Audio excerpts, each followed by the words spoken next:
খুনি আওয়ামী লীগকে এই ট্রাইব্যুনালের মাধ্যমে নিষিদ্ধ ঘোষণা করা হয়।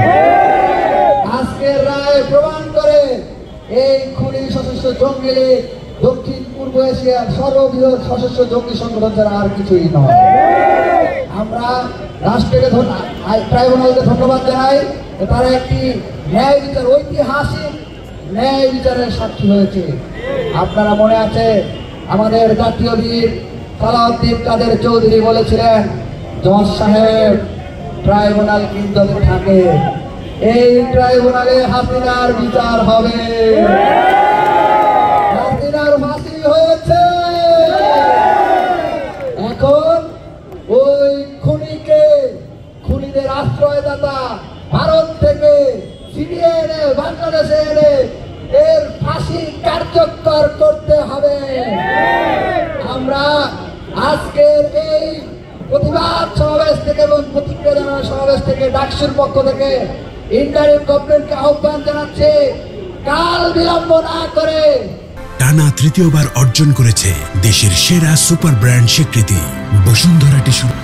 পররাষ্ট্র দপ্তরের মাধ্যমে এই খুনি হাসিনাকে বাংলাদেশে ফিরে আনুন। আমরা এই সাথে আরো বলতে চাই, আজকে আমরা দেখেছি এই খুনি সশস্ত্র জঙ্গি লীগ বাতি মেরে বের হয়ে মাঝে মাঝে অগ্নি সন্ত্রাস সৃষ্টি করে জনগণের মধ্যে ভীতি সৃষ্টির চেষ্টা চালাচ্ছে। আর তাদেরকে সহযোগিতা করতে কারা? গত 15-16 বছর ধরে পুলিশ সেনাবাহিনীর মধ্যে মুজিব কোর্টধারী যে পুলিশ অফিসার রয়েছে তারা। কাল বিলম্ব না করে এই মুজিব কোর্টধারী পুলিশ অফিসারদেরকে বিচারের মুখোমুখি করতে হবে। গত 15-16 বছরে পুলিশের অফিসার কিভাবে নিয়োগ হয়েছে, পুলিশের কনস্টেবল কিভাবে নিয়োগ হয়েছে, তার স্বচ্ছতা জনগণের সামনে তুলে ধরতে হবে। কারণ আমরা দেখেছি এই মুজিব কোর্টধারী পুলিশ অফিসাররা আজকে ধানমন্ডি 32-এ আমাদের ছাত্র ভাইদের উপরে নৃশংস হামলা করার দুঃসাহস দেখিয়েছেন।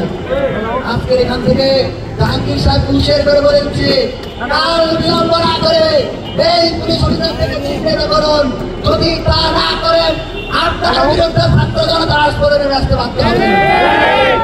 জনগণকে ধন্যবাদ জানিয়ে জুলাইয়ের শহীদ পরিবার